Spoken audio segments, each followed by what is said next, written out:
What does a morning look like for you at the moment? Have you got a routine of some kind? Yes, I run every single morning. So that's what time are you up? When are you waking up? I'm up about 5:30. So every morning starts with a run. And that's because that's the one thing I hate to do more than anything in the world. So that's like my cup of coffee. And I'm all about armoring yourself. So the second you leave your house, and the second you open your phone, the second you do any of that shit, you are now letting in poison and cancer. So I make sure a lot of things you can't avoid. So as I get up, I start to armor plate my mind and body. Like a person's going to war, you put your body armor on. That's what I'm doing on that run. I'm waking up and I'm giving myself all this armor. So when I come out in the world and I look at that phone, I'm ready. I'm not waking up late. I'm not rushing around. I'm not disorganized because I know I'm gonna get hit in the fucking mouth. There's an art to getting hit in the fucking mouth. And that is why these things are important. You have to wake up and you have to give yourself belief. You have to give yourself confidence. So it starts with that run. So after the run, I come home, I eat something small. How long's the run typically at the moment? Nowhere under 12 miles. So 12 miles is the minimum. And what are you getting that done in? How long? It depends. Right now I'm running heart rate. So I'm running like 8:15s, 8:30s because I'm retraining right now. Because what's that? Is that zone 2 for you? Zone 2. Yeah. Because of the leg surgery I had. So I'm going back, starting from scratch. So anywhere from about 1:30 to 2 hours, I run every day. Mm-hmm. So you're fasted on the morning. Yes. Up, straight out.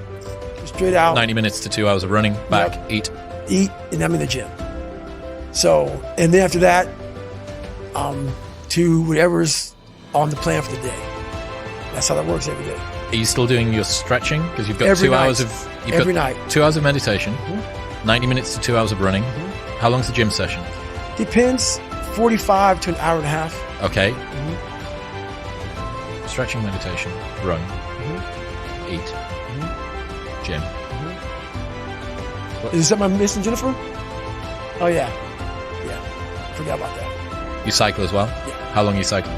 It just depends. I do stationary bike right now a lot. Uh-huh. What are you using? Is it like a watt bike or something similar? Yeah, something similar. Yep. So I put my bike on a like trainer and I cycle. Yep. At least 3 or 4 days a week I'll do that. So that's your day. There is no room for anything else. Yeah, there is a lot of room. So there's 24 hours and I use it all pretty well. How's your sleep? What's your sleep like? It's really good. Okay. It You're is getting now. 8 hours-ish, something like that? 7-8 hours. Mm-hmm. Yeah. Well, you'd need to with this sort of volume. 7-8 hours. And you're still doing your stretching stuff? Every night. So you've got a 4-hour block basically of stretching and meditation? Well, no, that's all in one block. You combine the two, right? Yeah, that's all in one block. Cool. Yep. That's one hell of a day. It is, and it's been like that for 7 years. But going back to what you said before about needing to cap success, you wouldn't be able to fit even 1/10 of that in. Exactly. If you were chasing down... Exactly. Yep. That's exactly it. So if all that's fucked up, that's why I got to cap success. Because I can't put that in. And that's my growth factor. So, that's my human growth factor. You said before about how you build up self-esteem and confidence and stuff. And there's this quote from one of my friends, Alex Hormozy, that says, "You don't become confident by shouting affirmations in the mirror, but by having a stack of undeniable proof that you are who you say you are. Outwork your self-doubt." Yes. That's nailed. Nailed. Completely nailed. Yes. Because a lot of people will, and some of these motivational people out here, it's the funniest thing in the world to me. They'll go and say, when you wake up in the morning, pound your chest. Fucking look at yourself in the mirror and do all this fucking bullshit. I hope it works. What works for me is that everyday resume. The things I know I've accomplished, the things I know I've done, real hard work, the real calluses on my mind, the real calluses on my hands. That's it. You don't need to pound your chest in the mirror fucking anymore if you have that. It seems like, especially with confidence, right, or self-esteem, there's a relationship between confidence and competence. So what you're looking to do is try and have what you believe that you can do be ahead of what you can do. Right. Now, you're not looking for it to be delusional. You don't want it to be able to believe that you can do something like fly.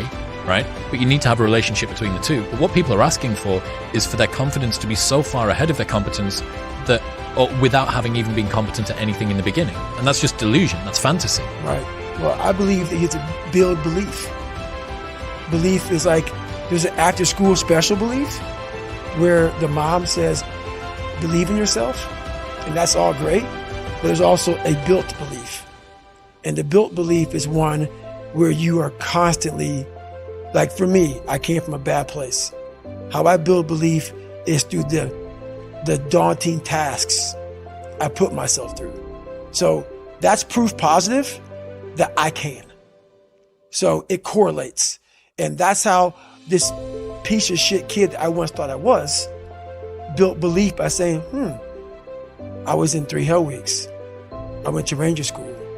I tried out for Delta Selection. Undeniable stack of proof. That is proof, motherfucker. So whenever you think you can't, confidence comes from the thing that you built.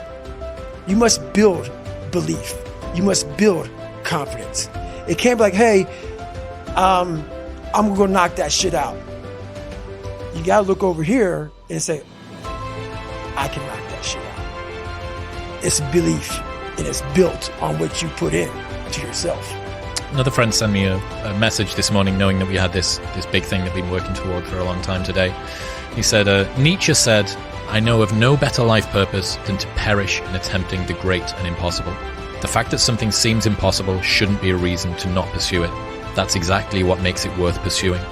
Where would the courage and greatness be if success was certain and there was no risk? The only true failure is shrinking away from life's challenges. Nailed that one also. 2 for 2. Nailed that one also, man. Yeah, it's that dealing with laziness and self-doubt thing, I think. And I do wonder how many people use the look in the mirror, pound the chest, stare into your eyes, say your affirmations, don't get the results, and then lose confidence. Well, that's part of it. A lot of it is limited horizons. Limited horizons are like, I use me as an example always. I came from a small town in Indiana where there was a handful of black families. And a lot of people in that town, when you come from a town of 8,000 people, it's like we had a local plant, Great Dane. You're like, you know what? I want to work at Great Dane and get a house next to my mom. That's what you know. So many of us come from these small places in our mind that we're not willing to think outside of only what we've seen. Our mind works in such a small compartment. And one thing I was able to do was to dream. Many people, but don't make dreams your fucking master. But I was able to dream outside those fucking 4 walls of that small town. And until you're able to really put yourself into that dream, but don't make dreams your master, that's where you truly become what you're destined to become. What do you mean, don't make dreams your master? A lot of people sit back and they dream about being a sports figure, or dream about being a SEAL, or dream about being an astronaut. And all it is a motherfucking dream. They don't put the work behind the dream. That dream has become their fucking master. When you become the master of your fucking dream is when you say, I want to go be a Navy SEAL. And you say, okay, I'm going to lose 106 pounds in less than 3 fucking months. The dream was the one thing I thought about, and the dream was now gone. Now, what comes in, the dream goes away, and the fucking laundry list of fucking details and tasks come up. Gotta do this, gotta do this, gotta do this, gotta do this. That's when you become the master of your dream. So, a lot of people out there dreaming. Ryan Holiday says, talking about the thing and doing the thing vie for the same resources. Allocate yours appropriately. That's it. That's it. That's the way it works as well. That's the way that the brain works. You can actually get these kicks of dopamine by telling your friends about, I'm going to be a Navy SEAL, I'm going to start my training next week, it's going to be great, I'm going to feel like this. Feels good. It feels good to talk about that shit, man. It actually makes you feel good, makes you feel proud, all that shit. But guess what happens? That alarm clock goes off at 4 a.m. to train. I don't want to be a SEAL today. Or I don't want to be whatever today. I'll start tomorrow.